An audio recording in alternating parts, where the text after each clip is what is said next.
de ma victoire, les conducteurs de ma vie. Reconnaissant les deux bienfaits, je dois t'élever. Chantons ensemble, venons les célébrer. Hey, yeah, tous et nous fléchis. Oh, mon Jésus est élevé. Venons tous le célébrer. Oh, Jésus est élevé. Alléluia.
Jonas, chapitre 1er, le verset 8, Jonas, j'attends que tu trouves, j'attends.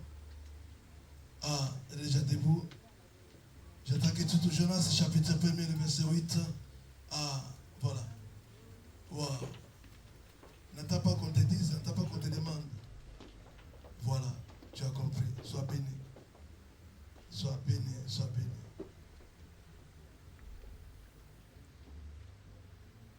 Oui, Papa Sam.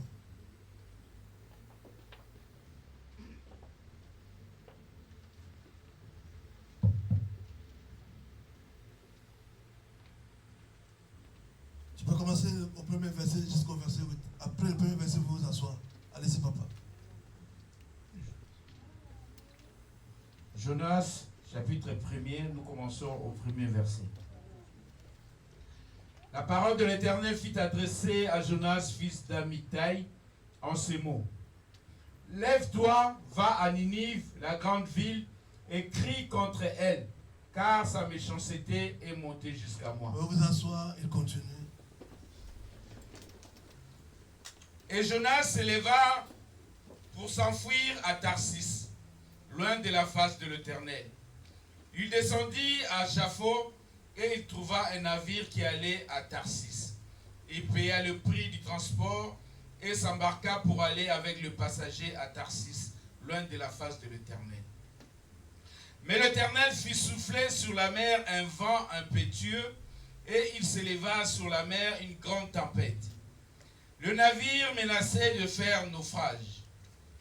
Les mariniers eurent peur, ils implorèrent chacun leur Dieu et ils jetèrent dans la mer les objets qui étaient sur le navire, afin de le rendre plus léger.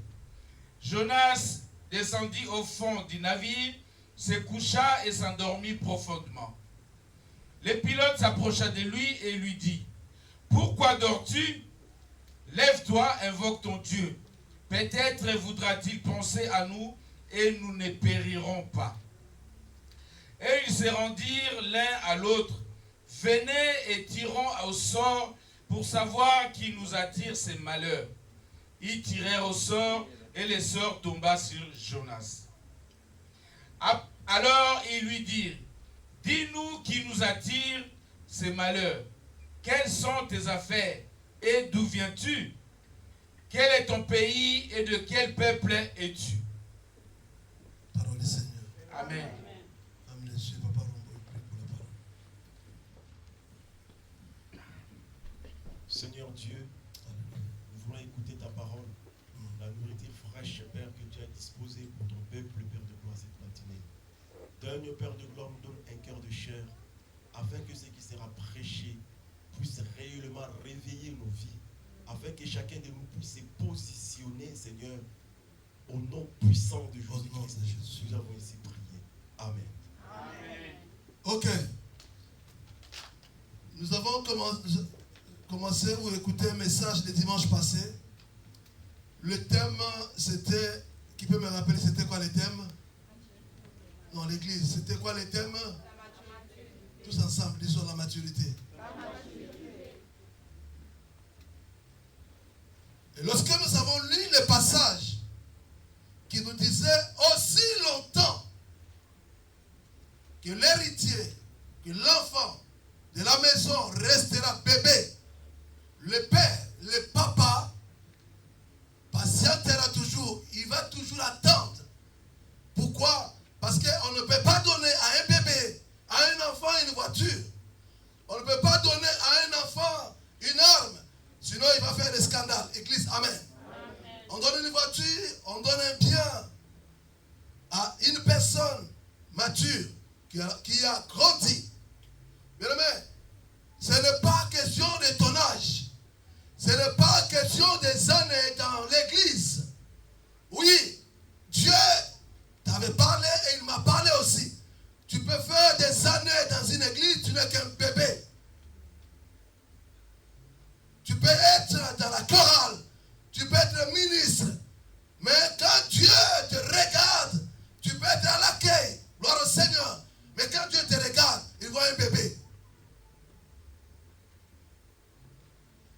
Mais pasteur, pourquoi? Comment Dieu me voit un bébé? Oui, il te voit un bébé pour Pourquoi? Parce que, regardez les bébés ou les enfants, toujours des caprices.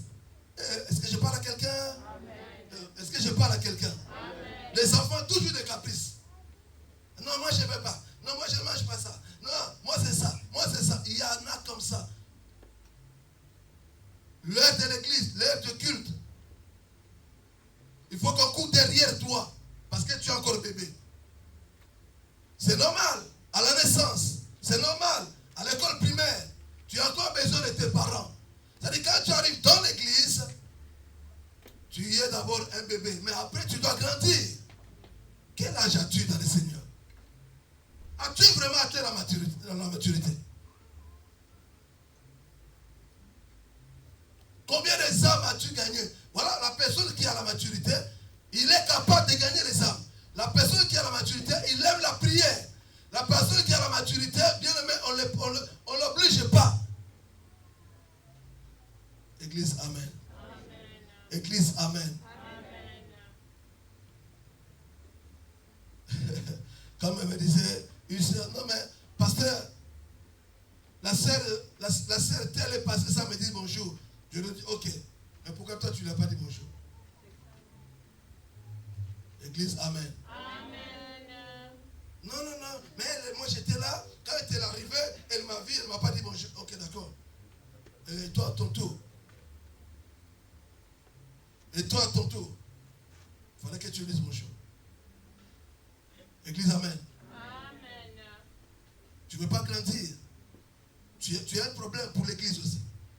Aussi longtemps que tu ne grandiras pas, tu es aussi un danger pour l'église. Est-ce que je parle à quelqu'un? Vous savez, l'heure est arrivée où le Saint-Esprit nous amène dans une autre dimension. Fini les messages ou pour, je ne sais pas si c'est pour te faire plaisir. Non, il faut qu'on prêche la vérité. Si tu n'es pas dans une église où on ne prêche pas la vérité, bien aimé, pleure.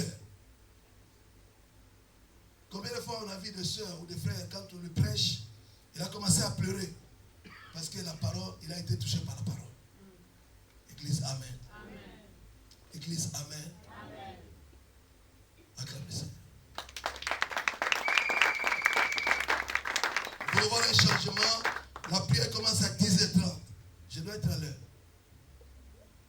On me demande de payer la dîme. J'ai travaillé, je ne vais pas voler Dieu. Lisez la Bible, ce n'est pas moi. Vous êtes frappé par la malédiction. C'est-à-dire, si Dieu te frappe par la malédiction, tu fais que moi j'enlève cette malédiction. Église, alléluia. Tu voles même Dieu. Mais c'est grave. Ça, c'est des choses qu'on ne peut même pas t'enseigner. Tu les connais. Mais tu ne veux pas les mettre en pratique. Pour toi c'est comme si Dieu oublie, Dieu ne regarde pas ça. Tu te trompes. Moi, je peux oublier. Toi, tu peux oublier. Il y a des personnes qui n'oublient pas, c'est Dieu et Satan. Église, amen. Alléluia. Alléluia. Amen. La maturité dans une église. Ta manière de parler, ta façon d'agir, c'est ça là. C'est là qu'on voit que tu as mûri, tu as grandi dans le Seigneur. Amen. Amen. Cherche la maturité. Et tu verras maintenant toutes les bénédictions que Dieu avait préparées pour toi, tu vas maintenant les avoir. Qui veut être béni? Ok. Qui ne veut pas être béni? Mais toi, tu es ni à gauche ni à droite. Ni oui ni non. Dieu seul sait. Église, amen. Acclame Jésus. Ce matin, je vais parler d'un thème que nous avons su commencer en ligne, qui s'intitule tout simplement, et nous sommes en train de gêner à ce moment, par rapport à ce thème. Qui nous attire ce malheur? Qui m'attire ce malheur? Ma souffrance, qui est à la base? Qui est l'auteur? La maladie, les échecs, les blocages. Est-ce qu'il y a une personne qui est à la base? Mais d'où ça provient? Qui se cache derrière? Église, amen. Un grand homme comme Jonas, un prophète, c'est à lui que Dieu a donné cette mission. Jonas, je te donne une mission. Vas-y parler à mon peuple pour qu'il puisse se repentir avant même d'entrer dans les profondeurs. Vous savez, quand on dit Jonas, le nom de Jonas signifie la colombe.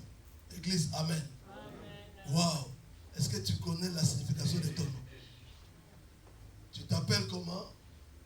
Et est-ce que tu connais la signification? As-tu déjà eu le courage, l'audace de demander à tes parents? Je m'appelle tel. Qu'est-ce que cela veut dire? Regardez l'exemple de Jacob. Quand il marchait, quand il était avec ses amis, on l'appelait Jacob, il était dans la joie. Mais à un moment donné, quand il a compris que ce nom-là ne lui apportait pas de bonheur, il s'est battu avec un ange. Église, Amen. Amen. Et on avait changé son nom juste à cause de nom.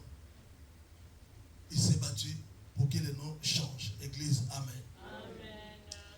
Où se trouve Ninive actuellement? Ça, c'était dans l'Antiquité, l'époque ancienne. Mais à notre époque, où se situe Ninive? Ninive se situe aujourd'hui, c'est en Irak. Église, Amen. Église, Amen. Vers Mossoul, pour ceux qui connaissent l'histoire. Alléluia. Dieu appelle une personne.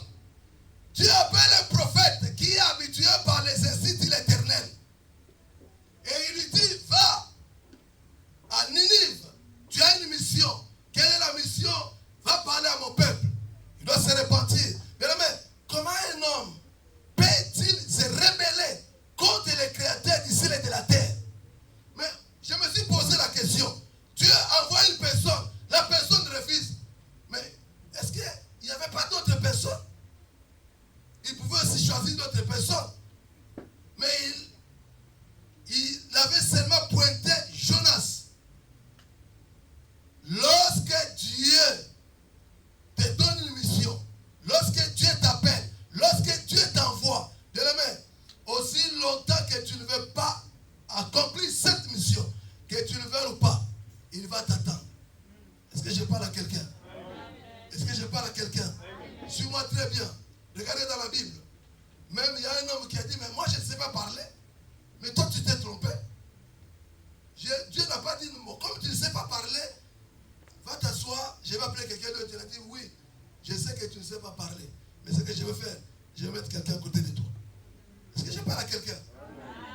Alléluia. Amen. Tu ne peux pas mourir aujourd'hui, tu ne peux pas mourir demain. Pourquoi? Parce que tu as encore une mission que tu n'as pas encore accomplie. Aussi longtemps que la mission que Dieu t'a donnée, tu n'as pas encore accompli cette mission, tu ne mourras pas. Ah! Bien-aimé, que personne ne te trompe. Même si on te parle de votre grand, je ne sais pas, oncle, chef coutumier, que personne ne vous trompe. C'est lui qui détient les clés. C'est lui qui a les derniers mots. C'est lui qui décide. Regardez, un bébé, un enfant, à la naissance, on va le récupérer où? De toute façon, c'est ce qui signifie son nom. Alléluia. Amen. On va le récupérer où? Dans les eaux. On prend cet enfant, on va... Qui va prendre soin de cet enfant? Dans quelle maison? Mais cet enfant-là pouvait peut-être avoir une éducation qui n'avait pas de sens. Mais laisse-moi encore une fois te dire, Dieu veille sur toi sans que toi-même tu le saches. Alléluia. Amen. Regarde, à ta naissance, à l'école, regarde jusqu'aujourd'hui. Tu sais combien de combats, tu sais combien de fois Dieu a intervenu dans ta vie. Il y a des accidents que Dieu a éloignés. Oui, il a éloigné, il a dit non. Lui, il a encore des missions à accomplir. Église, Amen. Église, Amen. Cet homme refuse, je vais vite parce qu'il me reste 5 minutes ou 10 minutes. Cet homme refuse la mission de Dieu. Matthieu nous dit ceci. Matthieu chapitre 28, le verset 19, ça nous dit, allez faire de toutes les nations. Église, Amen. Ok. Qui parmi nous, ce matin ou hier, il a accompli cette mission? Cet homme, il a dit non. Malgré que tu m'as parlé, je t'ai écouté, mais je n'irai pas. Qu'est-ce qu'il a fait? Il est allé monter dans un bateau. Et pendant qu'il était dans les bateaux, il y a eu une situation compliquée, une situation inhabituelle. C'est-à-dire quelque chose qui n'arrive jamais. Lève la main droite, regarde-moi. S'il te plaît, tu es le prophète de ta vie. Tu te connais toi-même. Tu peux me mentir, mais pas ta conscience. Regarde, cet homme, qu'est-ce qu'il fait? Il monte dans les bateaux et il y a quelque chose qui se passe alors que cela n'était jamais arrivé. Les marins, ils ont dit, mais attends, depuis que nous avons été engagés ou embauchés, on n'a jamais vécu de telles situations. Une tempête, un vent terrible. Vous savez, un vent envoyé pas par les démons. Est-ce que je parle à quelqu'un? Oui, bien aimé. Si Dieu te parle et que tu n'écoutes pas, il est capable d'envoyer aussi un vent dans ta famille. Il est capable aussi d'envoyer, bien aimé, une tempête dans ta vie. Des fois, tu dis non, c'est le diable. Ce n'est pas le diable. Dieu aussi peut le faire pour te récupérer, pour t'enseigner, parce que tu n'écoutes pas. C'est pourquoi il y a dans une église, moi aussi j'ai été servant là-bas, qu'ils sont dit, celui qui a des oreilles. Alléluia. Amen. Combien de fois Dieu t'a parlé, Dieu t'a demandé, tu ne voulais pas, tu ne veux pas écouter, ce n'est pas grave. Bien aimé, vous savez que tu le veux ou pas, que tu montes ou tu descends. Si Dieu t'a déjà choisi, laisse-moi te dire aujourd'hui, il y aura des choses qui mettront devant toi pour t'enseigner, pas pour te faire souffrir. Amen, amen. Amen. Non, Dieu ne tente pas. Dieu ne tente jamais. Si Dieu veut te tenter, mais tu vas succomber. Église, amen. Amen. Mais Dieu peut te mettre en épreuve. Église, amen. Amen. Église, amen. Amen. Une fois dans les bateaux, les marins se sont dit, mais ce n'est pas possible. Qu'est-ce qui nous arrive? Ces hommes, ils avaient des diplômes, ils connaissaient leur métier. Ça fait 10 ans, 15 ans, 26 ans que nous faisons toujours le même schéma, le même parcours. Tarsis. Église, amen. Amen. Mais aujourd'hui, ce qui arrive, ce n'est pas possible. Maintenant, qu'est-ce qu'ils ont dit? On va tirer au sort. Est-ce qu'à notre époque, on peut aussi faire des choses pareilles? Tirer au sort, c'est ça qu'on dit ça? Alléluia. Est-ce qu'à notre époque, on peut encore faire, bon, on va tirer au sort pour voir si réellement c'est... Allez-y, papa Serge, acte. Est-ce qu'on peut encore faire ça à notre époque? Non. Mais si.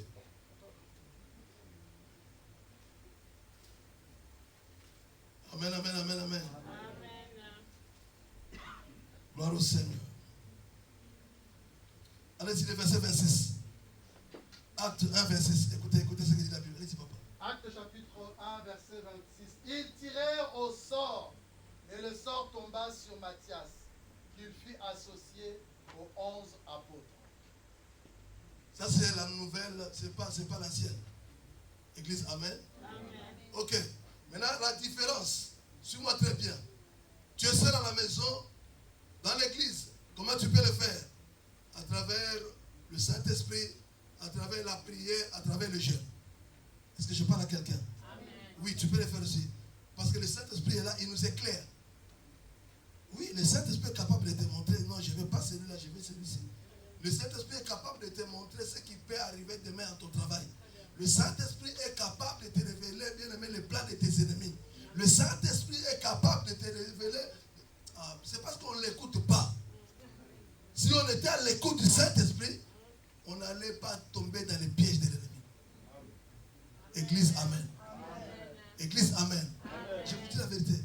Je ne vous laisserai pas comme des orphelins, mais je vous enverrai. Consolateur. Mais pourquoi? Il va nous consoler. Il sera là pourquoi? Amen, amen.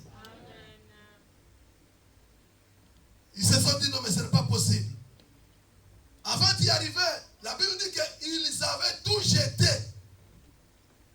Waouh! À cause d'une personne, à cause de toi, à cause de moi. Écoute ce qui se passe dans la famille. Écoute ce qui se passe dans l'église. Je suis en train de parler à un enfant de Dieu. Aujourd'hui, c'est ton jour. Tu dois faire de tout ton mieux pour racheter le temps. Église, amen. Église, amen. Ils ont tout jeté. Leurs marchandises. Et c'était pas n'importe quelle marchandise. Église, alléluia. Mais parce qu'ils ne voulaient pas mourir, ils ont tout jeté. Or, la personne concernée, c'est lui qui était à la base, était à l'intérieur. Église, amen. Et ce message, je le divise en 3 parties. Premièrement, qui m'attire? Qui est à la base de ma souffrance? Ça peut être toi-même. Est-ce que je parle à quelqu'un? Ça peut être toi-même. On nous a enseigné le vendredi en ligne sur le pardon. Il y a des gens qui ne pardonnent jamais. Et comme tu ne veux pas pardonner, que nous dit la Bible? Ils se sont avancés devant le Seigneur pour demander, mais apprends-nous comment nous devons prier. Qu'est-ce qu'il a dit? Regardez comment vous devez prier. Notre Père. Ah, vous ne connaissez pas cette prière? On est à l'école. Notre Père. Et puis il y a un moment où un endroit on dit, pardonne nos offenses. Maintenant le contraire. Non, mais la réponse est là. Ne me pardonne pas. Parce que moi aussi. Mais dis-moi. Maintenant, tu vas crier. Tu vas attraper les gens des sorciers. C'est mon oncle. Parce que je ne lui ai pas acheté ceci. C'est ma tante. Parce que je n'ai pas fait cela. Alors que c'est toi. Pardonne-moi comme je pardonne. Ne me pardonne pas parce que moi aussi je ne pardonne pas. As-tu réellement pardonné ton mari? As-tu réellement pardonné ton patron? As-tu réellement pardonné ton frère? Quelqu'un est venu me voir et me dit, mais pasteur, combien de fois je dois pardonner? Mais la réponse est dans la Bible. 70 fois combien? Fois 7. Les mathématiciens. Égale combien? 490. Vous savez, les 490, c'est ce qui veut dire quoi? Je peux piétiner, je peux marcher si mon frère osait. 480, même 500 fois. Il doit me pardonner. Vous voyez 490, c'est lorsque je mens le matin, lorsque je fais... Non. C'est-à-dire tu fais du mal à ton frère, tu as intérêt à me pardonner. C'est ça, c'est pas moi, c'est le principe biblique. Amen. Oh non, lui, en plus, quand toi tu pardonnes, il y a des ultimatums. Je t'ai pardonné, mais si tu recommences. Je te pardonne, il n'y a pas de souci. Mais si tu recommences, de toute façon tu me connais. Tu me connais. Si tu recommences, cette fois-ci c'est la dernière fois. Mais si Dieu pouvait aussi te dire la dernière fois, est-ce que tu seras encore si c'était? Église, amen. Je peux pardonner, oui. Si on m'insulte, oui. Mais par rapport à ça, non, ça je ne pardonne pas. Est-ce qu'il y a des péchés qu'on ne pardonne pas? Église, amen. Tout péché est pardonnable. Alléluia. Bien aimé, laisse la personne. C'est lui-même qui aura des comptes à rendre à celui qui nous a créés. Église, acclame le Seigneur.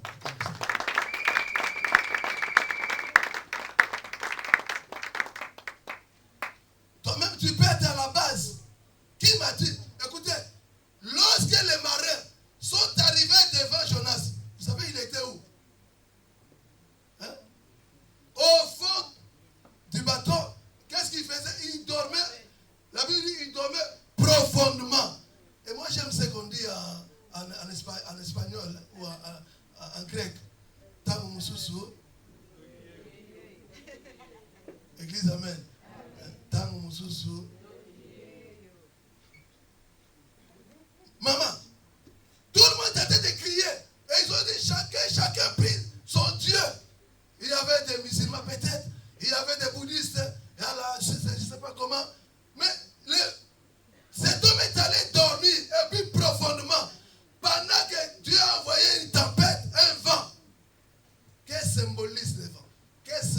la tempête. Qu'est-ce que symbolise les bateaux? Église, amen. Le vent, la tempête, c'est tout simplement les problèmes. Église, amen. Et le bateau, la barque, c'est tout simplement une famille, une église. Alléluia. Mais lorsqu'on pose cette question, ce n'est pas une question qu'on la pose avec gentillesse, non. Mais qui nous attire ces malheurs? Église, amen. Qui peut faire ça? Qui nous attire ces malheurs? Ça n'était jamais arrivé. Et au moment où tu te dis, mais pourquoi cette souffrance? Pourquoi? Jusqu'où? Qui me fait ça? Qui est à la base? C'est une question. As-tu déjà eu la réponse? Église, amen. As-tu déjà eu la réponse? Allons-y rapidement. Juge 6, 12 ou 13. Jérémie 5, 18, deuxième personne. Josué 7, 20, troisième personne. Le premier, c'est qui? Juge, chapitre 6, 12 ou 13. Jérémie 15, 18, deuxième personne. Josué 7, 20, troisième personne. Papa Sam, première personne. Deuxième personne, la sœur Christine, troisième personne. Oh. Ok, maman Aurélie. Juge chapitre 6, à partir du verset 10. Non, 12, 13, papa. 12. L'ange de l'Éternel lui apparut et lui dit, l'Éternel est avec toi, vaillant héros.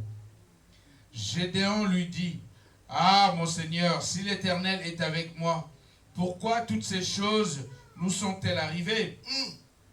Et où sont tous ces prodiges que nos pères nous racontent quand ils disent, l'Éternel ne nous a-t-il pas fait monter hors d'Égypte? Maintenant l'Éternel nous abandonne et il nous livre entre les mains de mendiants. Allez-y, deuxième. Allez-y, la sœur Christine. 15, 18. Jérémie chapitre 15, verset 18. Je lis au nom de Jésus. Amen. Pourquoi ma souffrance est-elle continuelle? Pourquoi ma souffrance est-elle continuelle? Pourquoi ma plaie est-elle douloureuse? Pourquoi ma plaie est-elle douloureuse? Et ne veut-elle pas se guérir? Ne veut pas se guérir. Serais-tu pour moi comme une source trompeuse, comme une eau dont on n'est pas sûr? C'est bon. Allez-y, maman Aurélie. Josué 7, verset 20.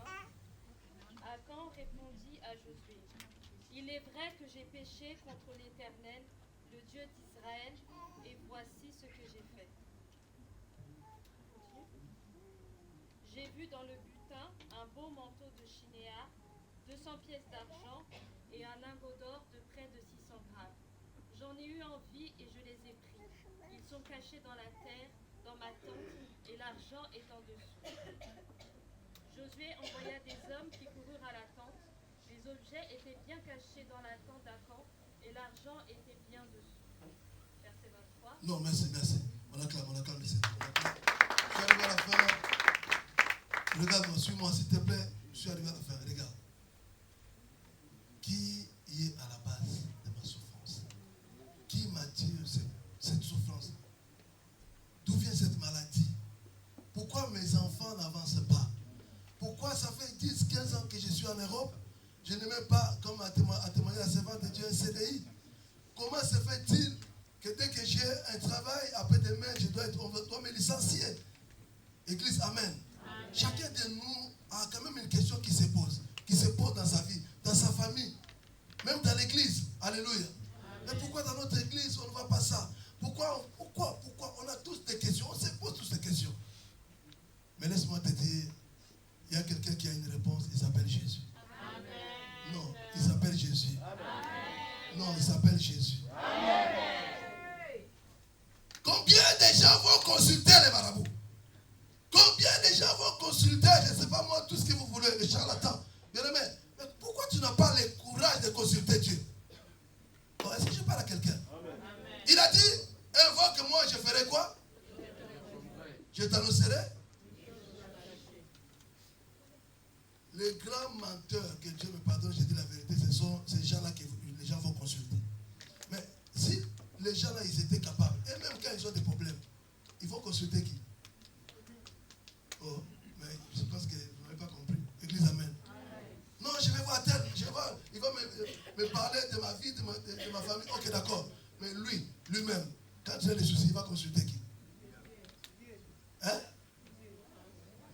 Il va consulter Dieu. Est-ce qu'il connaît Dieu? Hein? Église, amen. Il y a des expressions que vous devez arrêter à partir d'aujourd'hui. C'est un conseil que je te donne. Toi, tu es l'enfant de Dieu. Nous avons notre école de la route. Nous avons notre... Comment dirais-je? Nous avons la Bible que Dieu nous a laissée. Écoute-toi, notre thème, c'est qui nous attire le malheur. Mais toi, tu as l'habitude de dire, le malheur ne vient jamais seul. Dès que tu es devant malheur, oui, ça c'est pour te quoi? Tu veux te consoler toi-même. De toute façon, le malheur ne vient jamais seul. Église, amen. Mais alors que la Bible dit, le malheur atteint souvent. Hein? Et l'Éternel fait quoi? Est-ce que je parle à quelqu'un? Amen. Non, le malheur ne vient jamais seul. Pardon. Église, amen. Amen. Amen. À quelque chose, le malheur est bon. Ok. Gédéon. Un ange vient devant Gédéon. Bien aimé, suis-moi très bien. Un ange, pas son cousin, pas son ami, un ange. Il appelle cet homme vaillant. Il commence à lui dire qui il est. Cet homme dit, voilà ma prophétie d'Ivoire. Ça c'est pour me flatter, ça c'est quelle prophétie? Oh, je parle à quelqu'un. Devant un ange, moi je peux me tromper. Une prophétie, tu as le droit d'examiner. Est-ce que je parle à quelqu'un? Oh non, toi, regarde-moi s'il te plaît, regarde-moi, je suis arrivé à la fin. Oh, toi tu es ceci, toi tu es cela, tu as les droits, c'est biblique. Tu peux refuser une prophétie, ce n'est pas un péché. Toi, depuis qu'on t'a prophétisé, tu ne dors plus. Depuis qu'on t'a prophétisé, tu vas chercher les pasteurs aux États-Unis. Mais nous sommes tous pareils. Les mêmes genoux, les mêmes mains. Amen. Église, amen. Amen. Alléluia. Amen. Depuis qu'on t'a prophétisé. Mais non, tu as intérêt, tu as le droit de refuser. Ce n'est pas un péché. Église, amen. Amen. Et il y a ceux-là qui aiment beaucoup de prophéties. Mais j'ai une révélation pour toi. La parole de Dieu est une prophétie. C'est ça. Tu veux une prophétie. Ne fais pas comme cette maman. Le matin, dis, aïe, je veux que Dieu me parle. Je prends la Bible. Dieu lui dit. Ah non, ça c'est pas Dieu. Mais non. Toute parole est inspirée. Toute parole est inspirée de Dieu. En fait, quand tu as l'habitude de faire ça, d'ouvrir la Bible, et quand tu lis, tu tombes sur un verset, c'est Dieu qui t'a parlé. Acclame le Seigneur. Je leur dis non, attends. Moi, dans cette famille, où il y a la pauvreté, la souffrance, toi tu veux me parler que Dieu t'a envoyé? Mais arrête. Église, amen. Amen. Église, amen. Amen. N'as-tu jamais mis la parole de Dieu en cause? N'as-tu jamais dit une fois que non, cette parole-là, cette parole, toi qui es là aujourd'hui. Alléluia. Alléluia. Un homme qui dit, pourquoi ma souffrance est-elle continuelle? Pourquoi ma souffrance ne s'arrête pas? Je suis devant la chair. Je parle de cet esprit à témoin. J'avais un cousin. Il est toujours vivant. J'ai un cousin.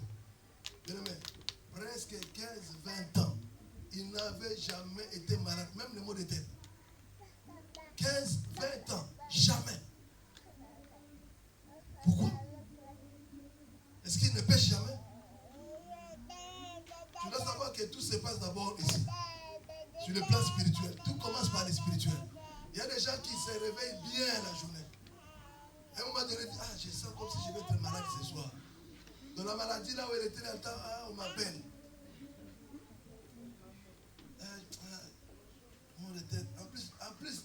En plus, tu te prépares bien dans ton sac. tu ne manques jamais. Attends, à donner plein de thé.